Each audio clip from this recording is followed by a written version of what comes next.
अगर तुम अभी अपने आप को व्यभिचार के हवाले कर देते हो और उसमें जीते हो तो तुम्हारा भविष्य तय नहीं है। तुम्हारी अहमियत इस बात पर निर्भर करती है कि तुमने अपने आप को कितनी जानकारी से मजबूत किया है। पहली बात जो मैं तुम्हें बताना चाहता हूं, पहली, यह मायने नहीं रखता कि वो बात लोगों में लोकप्रिय है या नहीं। सबसे पहले परमेश्वर को रखो, परमेश्वर का डर रखो। जब मैं तुम्हारी उम्र का था तब बहुत सी चीजों से मैंने खुद को बचाया ताकि मैं वहां पहुंच सकूं जहां आज हूं। मैं यहां यूं ही नहीं पहुंचा, यह कोई संयोग नहीं था। बहुत सी महिलाएं मेरे पास आईं। मैं मशहूर था, बहुत जवान, जोश से भरा हुआ और कोई छोटा लड़का नहीं था। और मैं बहुत उदार भी था क्योंकि मैं बहुत बुद्धिमान था। जब मैं जवान था तब मैं अपने स्कूल के सबसे अच्छे विद्यार्थियों में से एक था।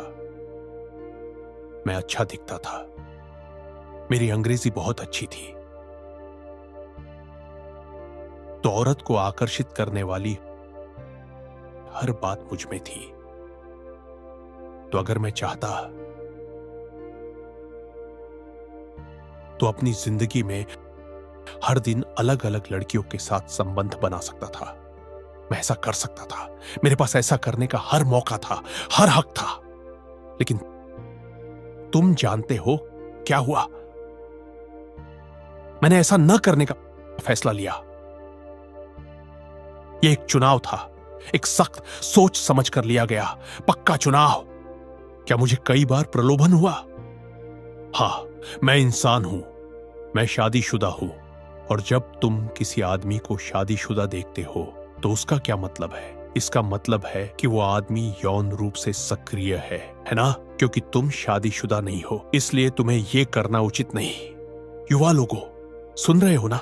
जिस चीज से तुम जूझ रहे हो मैं भी उसी से जूझा हूं। हम सब जूझे हैं, ठीक है? मुझे भी वैसे ही प्रलोभन हुआ जैसे तुम्हें होता है, लेकिन उस प्रलोभन के बीच में मेरे पास एक चयन था। भले ही तुमसे गलती हो गई हो, तुम फिर से तय कर सकते हो कि ऐसा दोबारा नहीं होगा। जो भी चीज तुम बॉयफ्रेंड कहते हो वो है लड़का विनाश। लड़का क्या? लड़का विनाश। इसे कभी मत भूलना। अगर कोई आता है और कहता है मेरा बॉयफ्रेंड बनो, तो याद रखना यह आवाज तुम्हारे दिमाग में गूंजे। अगर तुम अभी अपने आप को व्यभिचार के हवाले कर देते हो और उसमें जीते हो तो तुम्हारा भविष्य तय नहीं है। जब तुम जवान हो, 20, 19, 20, ठीक है, यहां तक कि 22, तुम बहुत जवान हो। जो तुम्हें करना चाहिए वो है इस बात पर गर्व करना कि तुमने कितनी किताबें पढ़ी हैं। पढ़ो, यही अभ्यास करो, यही मेहनत है। जब मैं 17 साल का था तब तक मैंने करीब 250 किताबें पढ़ ली थी। 17 की उम्र में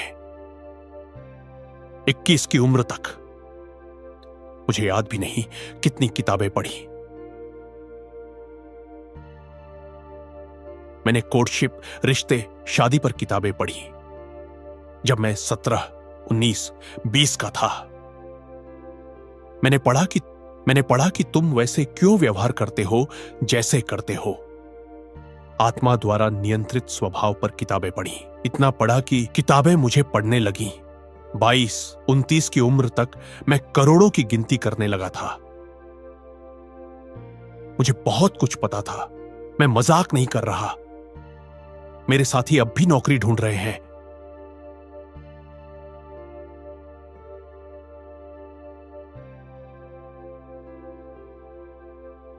मेरे साथी अब भी नौकरी ढूंढ रहे हैं। मैंने पढ़ा और पढ़ा। सुनो, तुम्हारा भविष्य कोई उपहार नहीं है। किसी को मत सुनो जो कहे भविष्य अपने आप बनेगा। यह झूठ है। भविष्य वही है जो चुनाव तुम आज कर रहे हो, चाहे तुम्हें पसंद हो या नहीं। जो फैसला तुम अभी ले रहे हो वही तुम्हारा भविष्य है। तुम्हारी अहमियत इस पर निर्भर करती है कि तुमने अपने आप को कितनी जानकारी से मजबूत किया है। मैं तुम्हारे साथ उतना ही चल सकता हूं जितनी तुम्हारी समझदारी है। जिंदगी न तो न्यायपूर्ण है न अन्यायपूर्ण। जिंदगी वही है जितनी कीमत तुमने अपने आप में लगाई है। 21, 20, 19। भूल जाओ, भूल जाओ। समय बहुत तेजी से निकल जाता है। पल झपकते ही तुम इस उम्र से आगे निकल जाओगे। जब तुम 29 में पहुंचोगे, खेल खत्म हो जाएगा। हर वक्त आईने में खुद को सबसे खूबसूरत समझना, यह बस कुछ समय का खेल है। कुछ साल बाद हकीकत तुम्हारे कंधों पर भारी पड़ जाएगी। तब तुम सोचोगे, मेरी जिंदगी में क्या किया मैंने, और तब बहुत देर हो चुकी होगी। तुम अपने शरीर को नुकसान पहुंचाने लगोगे। तुमने अपना समय बर्बाद किया आईने में खुद को निहारने में, क्लब जाने में, सिगरेट पीने में और उन लड़कों को देखने में। जो पुरुष अब तुम्हें देख रहे हैं, वे पुरुष नहीं हैं, वे बम्बेज हैं। कोई भी लड़का जो तुम्हारे पास इस तरह आता है, तुम तैयार नहीं हो। इनमें से कुछ नौजवान लड़के तैयार ही नहीं हैं। तुम्हें उस ध्यान भटकाव की जरूरत नहीं है। अपनी इच्छाओं को मत खोलो, अपनी कामुकता को मत खोलो, अपनी भावनाओं को अभी मत खोलो। अगर तुम्हारी उम्र 20, 21 या 22 है तो तुम्हें इसकी बिल्कुल भी जरूरत नहीं है। तुम इस बारे में सोचना शुरू कर सकती हो सिर्फ तब जब तुम विश्वविद्यालय के अपने अंतिम वर्ष में हो। विवाह, तुम इस पर विचार कर सकती हो अगर तुम सच में शादी करने या किसी को पाने के लिए व्याकुल हो। विश्वविद्यालय के अपने अंतिम वर्ष की ओर तब सोचो, स्नेह विनाशकारी है।